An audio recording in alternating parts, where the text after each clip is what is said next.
Hello મિત્રો, આજના વિડીયોમાં દરેકનું સ્વાગત છે. આગળ કોઈ પણ શેર બજારની કે કોઈ કંપનીની વાત કરીએ એ પહેલાં ડિસ્ક્લેમર બરાબર જોઈ લેવું અને આપણું જોખમ જે બજારનું છે એ બરાબર સમજી લેવું. આજની બજારની વાત કરીએ તો પ્રમાણમાં સ્ટ્રોંગ હતું, થોડું ઘટ્યું, પછી પાછું અપ આવ્યું, થોડું રિકવર થયું.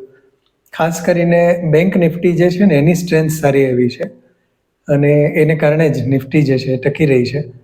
25,000નું લેવલ સારી રીતે ડિફેન્ડ કર્યું એવું કહી શકાય, પણ ઉપરનો પણ બ્રેકઆઉટ હજી આપતી નથી. અને બાકી ફોરેન માર્કેટ જે છે એમાં પણ મુવમેન્ટ એટલી બધી વધારે નથી, પણ છતાંય ડાઉ જોન્સ અને નાસ્ડેક પણ પ્રમાણમાં સ્ટ્રોંગ છે.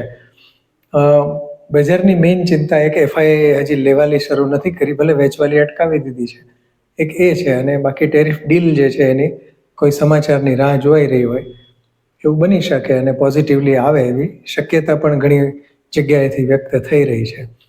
એટલે ઓવરઓલ બજાર જે છે એમાં કંઈ ખાસ ફેરફાર નથી. તો આપણે સીધા જ આજે એક જે કંપનીની વાત કરવાની છે ત્યાંથી જ શરૂઆત કરીએ. કંપનીનું નામ પહેલેથી જ કહી દઉં એટલે જેમને ખાલી નામ સાંભળવું છે એમને નિરાશ થઈ જાય અને પછી આગળનો વિડીયો જુઓ કે કેમ એ નક્કી કરી શકે. પણ ખાસ એક વસ્તુ કહીશ મિત્રો કે કોઈ પણ સ્ટોકનું નામ તમે જાણો ને એના સિવાય એના ફંડામેન્ટલ્સ પણ જો તમે જાણતા હો ને તો તમારો કોન્ફિડન્સ જે છે ને એ વધે. અને કારણ કે બજારમાં આજે કોઈ પણ સ્ટોક લઈ લેવાથી કે એનાથી પ્રોફિટ નથી થતો. તમે રાઇટ સિલેક્શન કરો સ્ક્રિપ્ટનું, પછી તમે કેટલા એને હોલ્ડ કરો છો, કેટલા ભેગા કરી શકો છો, એ કયા ભાવે તમને લેવાની જીગર ચાલે છે, કેટલી ક્વોન્ટિટીમાં તમે કામ કરો. કારણ કે કન્વિક્શન ક્યારે આવે, કોઈ શેરનો આપણને કોન્ફિડન્સ ક્યારે આવે કે એના વિશે આપણે જાણતા હોઈએ તો. એટલે ખાલી નામ સિવાય પણ બાકીની ડિટેલ પણ ભલે પછી તમારા સ્ટડીથી તમે જાણતા હો કે કોઈ પણ સોર્સથી જાણતા હો, એવું જરૂરી નથી કે વિડીયોમાંથી જ માહિતી લો. તમારી રીતે પણ એને જાણો, રિસર્ચ કરો તો તમારો કોન્ફિડન્સ વધે. અને કોન્ફિડન્સ વધે એટલે શું થાય કે ધારો કે કોઈ એવી ક્ષણ આવે કે એવી મોમેન્ટ આવે કોઈ પણ કારણોસર અને પ્રાઇસ કરેક્શન આવે તો એ સમયે તમારી ક્વોન્ટિટી જે છે વધતી જાય અને હોલ્ડિંગ તમારું વધતું જાય અને સારી કંપની હોય, એના ફંડામેન્ટલ્સ તમને ખબર હોય એટલે એમાંથી રિવોર્ડ મળવાનો છે. તો એ કંપનીનું નામ છે જ્યોતિ રેઝિન એન્ડ એધેસિવ લિમિટેડ. અને જોગાનું જોગ જ ગુજરાત બેઝડ કંપની છે. અમદાવાદ પાસે કલોલની બાજુમાં જ કંપનીનો પ્લાન્ટ છે. 1994માં શરૂ થયેલી કંપની છે અને પટેલ ગ્રુપ જે પ્રમોટર કહેવાય એમના દ્વારા જ આ કંપની શરૂ કરવામાં આવેલી. કંપનીની મેઇન પ્રોડક્ટ જે છે એ વુડ એધેસિવ બનાવે છે. એટલે આપણે આપણી સરળ ભાષામાં કેવું હોય તો ફેવિકોલ બનાવતી કંપની છે, જેની અંદર ટર્માઇટ પ્રૂફથી માંડીને ફાસ્ટ ડ્રાઈંગવાળા અને અલગ અલગ ટાઈપના એધેસિવ આવે છે એ બધા બનાવે છે. એટલે ખરેખર તો આમ જોવા જઈએ તો પીડીલાઇટ એનું સીધું કોમ્પિટિટર થાય. બાકીની પણ ઘણી કંપનીઓ એવી છે કે જે કોઈને કોઈ રીતે એધેસિવ અથવા તો બીજી પણ કોઈ પણ એવી પ્રોડક્ટ બનાવતી હોય, પણ મેઇન જે પ્રોડક્ટ કહેવાય એ ફેવિકોલને લગતી. ફેવિકોલ તો બ્રાન્ડ નેમ છે, એકચ્યુઅલી એ વુડ એધેસિવ કહેવાય. પણ આપણે કોઈ એવું નથી કહેવાના દુકાને જઈને કે વુડ એધેસિવ આપો, ફેવિકોલ આપો, એમ જ કહેવાના છીએ. એ સિવાય પણ ફેવિક્વિક અને ફેવિબોન્ડ આ બધી પણ પ્રોડક્ટથી આપણે પરિચિત છે. જ્યારે આ કંપની જે છે એની બ્રાન્ડનું નામ યુરો 7000 છે. આ નામથી કંપની, આ બ્રાન્ડ નેમથી કંપની પ્રોડક્ટને વેચે છે. એટલે પ્રોડક્ટ વિશે અને કંપનીના ભવિષ્ય વિશે જોવા જઈએ તો જૂની કંપની છે, છેલ્લા થોડાક વર્ષોમાં સારી લાઇમલાઇટમાં આવી છે અને મેનેજમેન્ટ પણ સારું છે. એટલે આવનારા સમયમાં થોડીક ગ્રોથની વિઝિબિલિટી દેખાય કે કંપનીની પ્રોડક્ટનું ડિમાન્ડ તો કાયમ રહેવાની છે આગળના સમયમાં અને કંપની પણ હોવાની. એટલે લોંગ ટર્મ માટે વિચારવાનો પણ 100% આપણને ઈચ્છા થાય એવી કંપની છે. તેમ છતાં કોઈ લેવેચની ભલામણ નથી, પણ આપણે સ્ટડી પર્પઝથી એનો વ્યૂ બનાવીએ છીએ. અને ખાસ કરીને હું લગભગ ઘણા સમયથી ટ્રેક કરું છું અને આમ જોવા જઈએ તો સારા એવા પ્રાઇસ કરેક્શનની વેઇટ કરું છું. કારણ કે એ જ્યારે ચાલ્યો હતો ત્યારે ખૂબ સરસ રીતે અને લેવાનો મોકો ન આપે એવી રીતે ચાલ્યો હતો અને પછીનો ભાવ સ્થિર થઈ ગયો છે. ઉપરનો ભાવ 1600 ઉપર 1700 સુધી ગયેલો છે અને અત્યારે લગભગ 1400ની આજુબાજુ ચાલે છે. 1300ની આજુબાજુ મળે અથવા 1200 એ ભેગા કરવા મળે તો એ સારો ભાવ કહેવાય.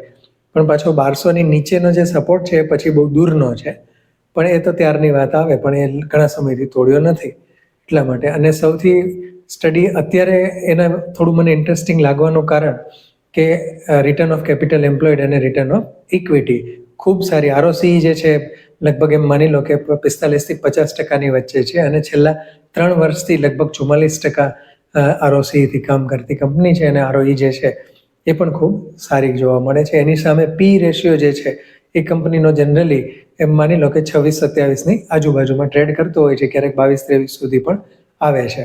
એની કોમ્પિટિટર જે બધી કંપનીઓ છે એમાંથી કોઈ પણ કંપનીઓ આટલા ઓછા પીઈથી ટ્રેડ નથી કરતી. ભલે નાની કંપની છે, કારણ કે લગભગ 1698 કે 1700 કરોડની માર્કેટ કેપિટલાઇઝેશન છે અને બિઝનેસ પણ હજી કેટલાક સ્ટેટમાં નથી અને લિમિટેડ સ્ટેટમાં છે. પણ તેમ છતાં કંપની હવે એગ્રેસિવ માર્કેટિંગ શરૂ કર્યું છે. એ વસ્તુની આપણને ખબર પડે ટીવીની એડ ઉપરથી. એમનું જે એડેસિવ છે એ યુરોની ટીવીની એડ આવે છે.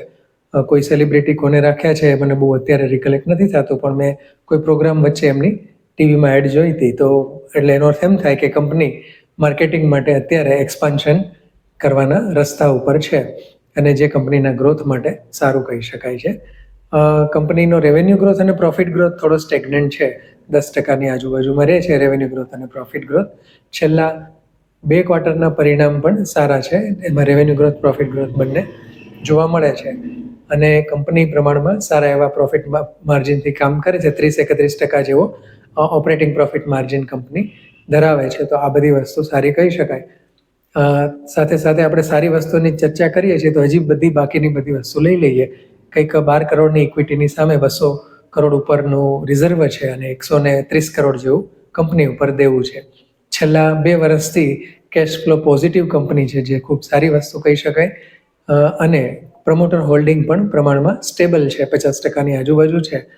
બાકીનું પબ્લિક પાસે વધારે છે. FIDIનો સ્ટેક ખાસ એટલો છે નહીં, બહુ નિગ્લિજિબલ કહી શકાય. છતાં FII જે છે એમને સ્ટેક ઘટાડ્યો છે. DIIએ થોડો ઘણો ઇન્ટરેસ્ટ લીધો છે આ કંપનીમાં. બાકી વધારે પબ્લિક જ હોલ્ડિંગ 48%-47% જેવું છે એ કહી શકાય. પબ્લિકમાં પછી ઘણા ઇન્વેસ્ટરોને એ બધા નામ આપણને દેખાય છે કે જેનું મોટું હોલ્ડિંગ પણ આપણે જોઈ શકીએ છીએ. તો આ થઈ કંપનીની અને એના ફાઇનાન્શિયલ્સની ડિટેલ. ઓલ ઓવર પ્રોડક્ટ જોવા જઈએ ને તો આમ ખરેખર હવે ફેવિકોલ ને એધેસિવ જે બ્રાન્ડ છે એ કોમોડિટી પ્રકારની થઈ ગઈ છે, કારણ કે ફેવિકોલ માટે પણ એનો ગ્રોથ લઈ આવવો અઘરો છે. હવે આટલો મોટો બેઝ છે પીડીલાઇટ ઇન્ડસ્ટ્રીઝનો, તો એમને પછી એટલા મોટા બેઝ ઉપર તો હવે ગ્રોથ લાવવો 2-5%, 10%નો ગ્રોથ માટે પણ કંપની હાંફી જાય છે. ભલે બીજી એમની વર્ટિકલ એક્સપાન્શન છે, બીજા ઘણી બધી બ્રાન્ડ્સ ને બીજી ઘણી પ્રોડક્ટ રિલેટેડ એમણે કાઢી છે, પણ તેમ છતાં એ આ ગ્રોથનો પ્રોબ્લેમ છે. જ્યારે આ કંપની નાની છે એટલે એમના માટે હજી માર્કેટ કેપ્ચર કરવું કે આ બધી વસ્તુઓ બની શકે, પણ ભવિષ્યમાં પ્રોફિટ માર્જિન જે છે એ કદાચ થોડો થ્રેટમાં આવે એવી પણ શક્યતા છે. એટલે એ પ્રમાણે ધ્યાનથી ચાલવું. અને એ એટલા માટે કે આપણને એવું દેખાતું હોય કે કોઈ કંપની કદાચ આગળ જતાં પ્રોફિટ માર્જિનના થ્રેટમાં આવી શકે, મોટી કંપની બને ત્યાર પછીથી, તો એના માટેનો એક રસ્તો જે છે સ્ટેગ્નન્ટ વેથી આપણે એના પાર્ટ કરીને ઇન્વેસ્ટ કરતા જઈએ અને ક્વોન્ટિટી જે છે એને થોડી મર્યાદિત રાખીએ તો એ એક એનો રસ્તો થઈ શકે આ રીતે. બાકી કન્વિક્શન હોય તો જ આપણે એને એડ કરીએ તો ચોખ્ખી વાત છે, અને બાકીની બધી વસ્તુ આપણને બરાબર લાગી છે. તો આ એક સરસ ઇન્ટરેસ્ટિંગ કંપની છે અને કોઈ પણ કંપની એના ભાવથી ખરેખર સારી કહેવાય, પણ અત્યારે એની જે રેન્જ છે છેલ્લા 6-7 મહિનામાં એ જોતાં 1200-1300ની આજુબાજુ વિચારી શકાય 100%. હું પર્સનલી જો 1300ની આજુબાજુ મળશે તો મારા પોર્ટફોલિયોમાં મોમેન્ટમમાં એડ કરવાનો છું, જે ટૂંકા ગાળાનો પોર્ટફોલિયો છે એની અંદર એક નાની એવી ક્વોન્ટિટીથી શરૂ કરવાનો છું. પછી કદાચ એવું પણ બને કે ફંડ એલોકેટ કરી શકાય એમ હોય અને બીજી કોઈ સ્ક્રિપ્ટમાંથી આપણે પ્રોફિટ બુક કરવા માગતા હોય તો એનું એલોકેશન આમાં કરીએ તો કદાચ 1400ના ભાવે પણ રોકાણ કરી શકાય. એવું જરૂરી નથી કે દરેક સ્ક્રિપ્ટની અંદર આપણે વેઇટ કરીએ કે એમાં કરેક્શન આવે તો પણ આપણને નીચા ભાવે મળે તો આપણી જે પરચેસ છે ઓછી હોય તો જ્યારે પ્રોફિટ બુક કરવાનો થાય ત્યારે આપણને કમ્ફર્ટ લેવલ રહેતો હોય છે. એ વસ્તુ છે. બાકી તો કોઈ પણ ભાવે આમ જોવા જઈએ તો લઈ શકાય. આની એક ચર્ચા હમણાં મારા એક મિત્ર, આપણા સબસ્ક્રાઈબર છે અને આમ કહેવાય કે સન્મિત્ર છે અને થોડા ઘણા અંશે કેટલીક બાબતોમાં મારા ગુરુ જેવા છે, એમની સાથે ચર્ચા થઈ કે મેં જે વિડીયો બનાવ્યો હતો અપાર ઇન્ડસ્ટ્રીઝનો, ત્યારે લગભગ એ 6-7 હજારની આજુબાજુ ચાલતો હતો.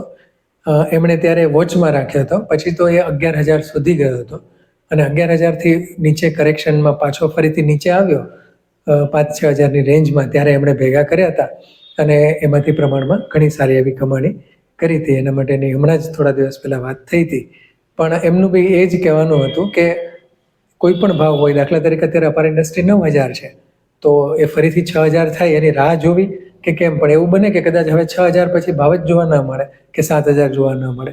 બરાબર, આ એક ઉદાહરણ છે. ભલે કોઈ લેવાની વેચવાની કે એવી કોઈ ભલામણ નથી, પણ તમે કોઈ કંપનીનું કન્વિક્શન હોય તો કઈ રીતે કામ કરી શકો એનું એક ઉદાહરણ છે.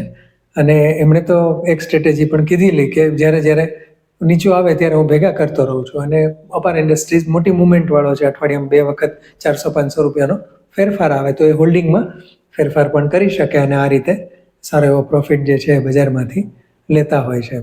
તો આ એક વાત થઈ સરસ કંપનીની, જ્યોતિ રેઝિન એન્ડ એડહેસિવ કંપનીની. તમારો અભિપ્રાય ચોક્કસ લખશો. તમને કેવી કંપની લાગે છે એ વિશેની પણ વાત કરજો.